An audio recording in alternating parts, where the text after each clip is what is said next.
Good afternoon, dear students. In this video, we are going to see that how we derive the equations of motion by graphical method. जो जैसा कि मैंने आपको last video में जो पहली equation थी वो मैं आधी एक्सप्लेन भी कर दी थी, but in this we'll understand that how to derive these equations.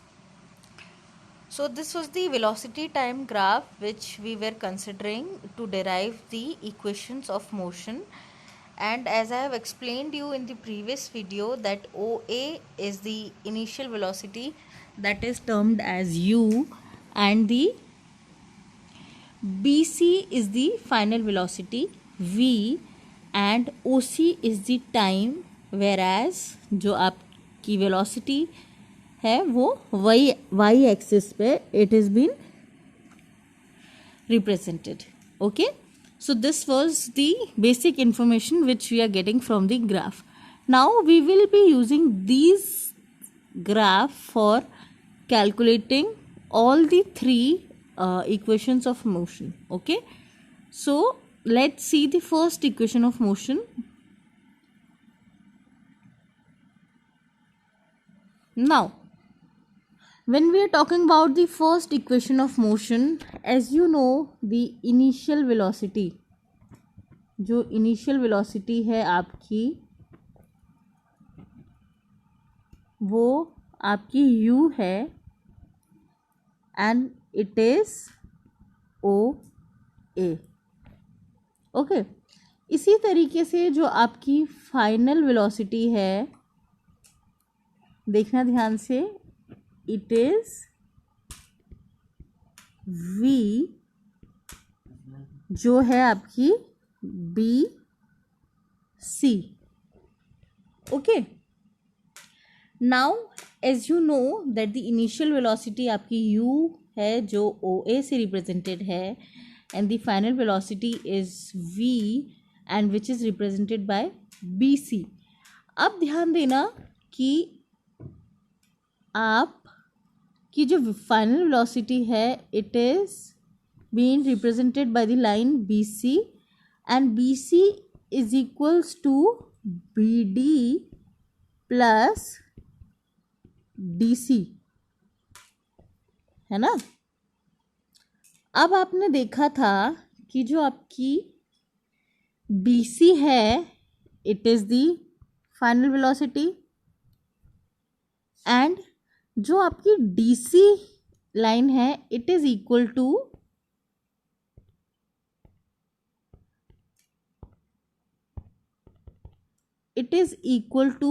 OA because it is parallel to OA. तो आप इसको ये भी लिख सकते हो BC is equals to BD plus OA from the graph. ठीक है, जैसा कि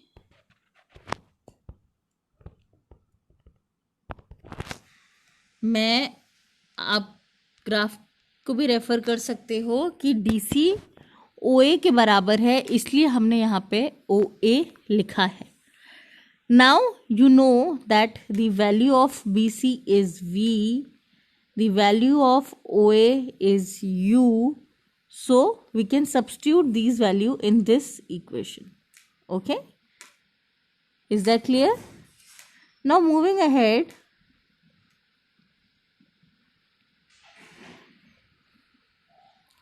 ध्यान देना, the equation was BC is equals to BD plus OA. अब BC आपका U था, BD हमें नहीं पता क्या है, एंड OA आपका U है. Sorry, this was BC was V. ठीक है, तो अब आप, ये हो गई आपकी first equation. Okay, now to calculate the value of BD, as you know that BD is the part which we needs to be calculated. आप BD को कैसे निकाल सकते हो? It can could be calculated by calculating the acceleration of the line A B.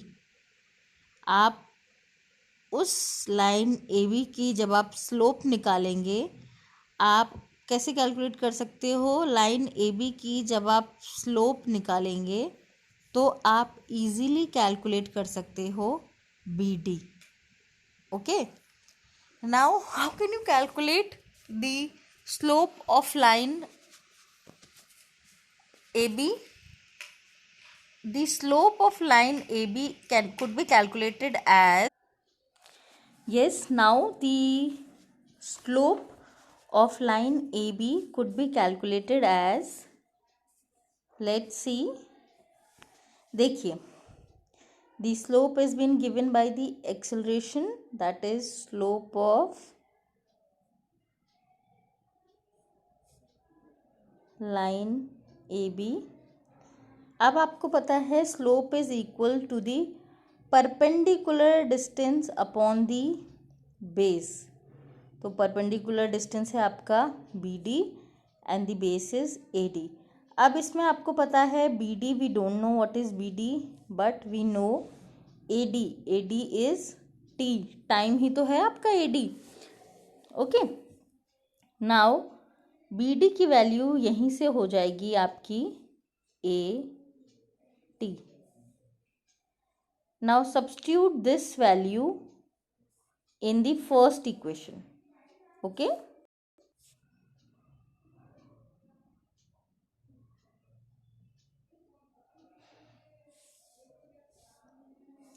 Now substituting equation 2 in equation 1, क्या होगा? पहले से ही हमें पता था v is equals to B D plus u. अब बी डी की वैल्यू हमें पता चल गई 80 है, it is 80 plus u. Now rearranging this, it is v is equals to u plus 80, और यही है आपकी first equation of motion which is been derived by the graphical method. Okay, I hope this is clear now. Now let's see the second equation of motion. Okay, now we are talking about the second equation of motion. इस equation of motion के लिए I am drawing the graph once again, which is the velocity time graph. जैसे कि आप देख रहे हैं, it is A, it is B, this point is D, and when the lines are being extended, so this is C and this is O, and this axis is your time axis. आपने इसको join किया and this is being joined by line. E point हो गया, ये आपकी velocity axis है, ये आपका time axis है।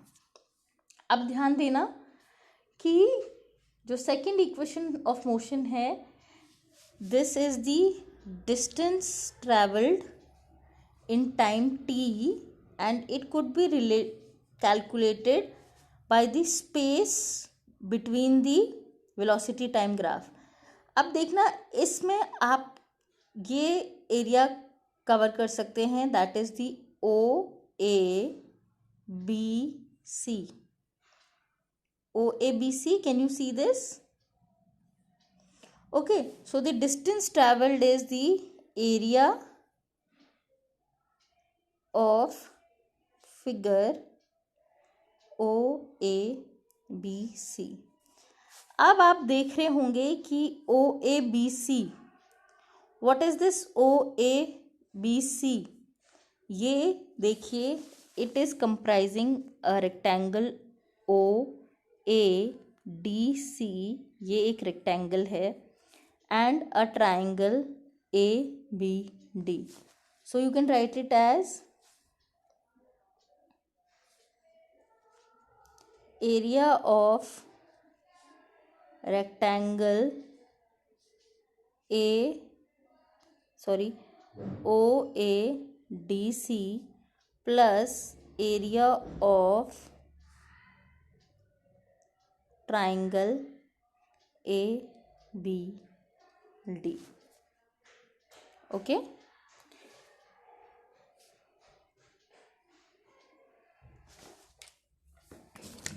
Now we'll see that the area of OABC could be taken out by area of rectangle plus area of triangle.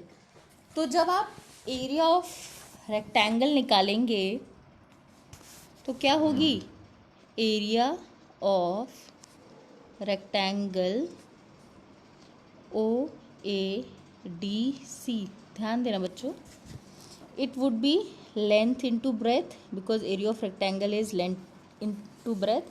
अब length क्या है इस केस में, length is the OA into breadth is OC. OA आपको पता है U है आपका, OC आपको पता है T है. So this is the area of OADC which is UT. Okay, so note it down that the area of